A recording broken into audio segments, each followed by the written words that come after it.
Welcome to Kate Moving Forward, one of my weight loss tips. My weight loss tip for this Wednesday is to stay away from trigger foods. What are trigger foods? Trigger foods are the foods that you love, and that when you eat them, you tend to eat a lot. They lead to overindulgence. For me, this is generally like cookies or brownies. It can sometimes be potato chips, but whatever that food that you have that kind of triggers a lot of eating, and then you feel like, oh, I blew it, I just might as well keep eating. Those are the trigger foods, and those are what we, if we're going to lose weight, need to stay away from. So my first tip for you in dealing with trigger foods is to get the trigger foods out. Just ditch them. Get them out of your house if you can.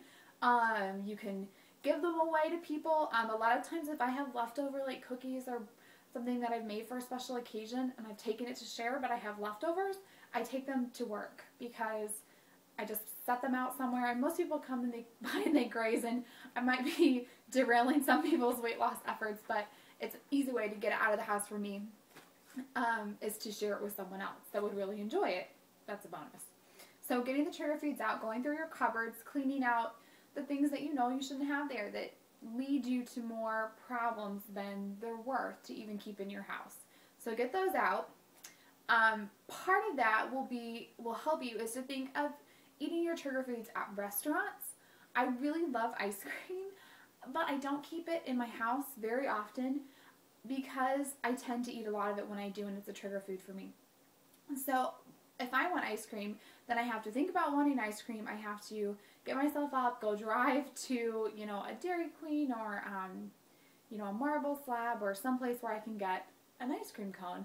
And if I really, really want it and I'm really craving it, then I can go there, get a small amount. I'm not going to eat the whole carton, and enjoy it there where I'm not as tempted. So if that's for you, like, I don't know, like nachos or something like that, you can think to yourself, I will eat these. I'm not going to completely cut them out of my diet for the rest of my life because that's not sensible or reasonable, but I can enjoy this when I go out to Chili's on my birthday.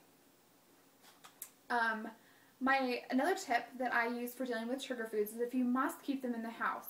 Your trigger food is your son's favorite food, and he just can't live without his Pop-Tarts or whatever, but when you see Pop-Tarts, you're like, oh, Pop-Tarts. My tip for you is to find a separate location that is hopefully out of sight, and can get out of your mind. So if you don't see it, if you're like me, that's not going to trigger you to start eating it. So I'm going to take you and show you Nate's shelf in our pantry. One moment.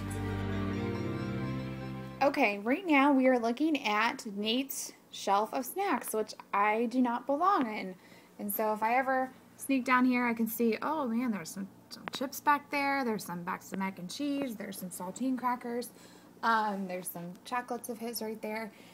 So I try to keep most of his snacks, which I don't want to get into, in the shelf, and I don't really even look on it. Like, I just try to ignore it. I pulled some of the stuff out, but most of the time the chips are like shoved way back there, so I just see things that I'm not interested in. And right above there is my shelf with my snacks that I can get into. I have some dark chocolate, some Cliff Bars, tea, banana chips, things that if I'm having a craving that I'm like, okay, I can have, one dark truffle, and that's really going to satisfy me and make me happy.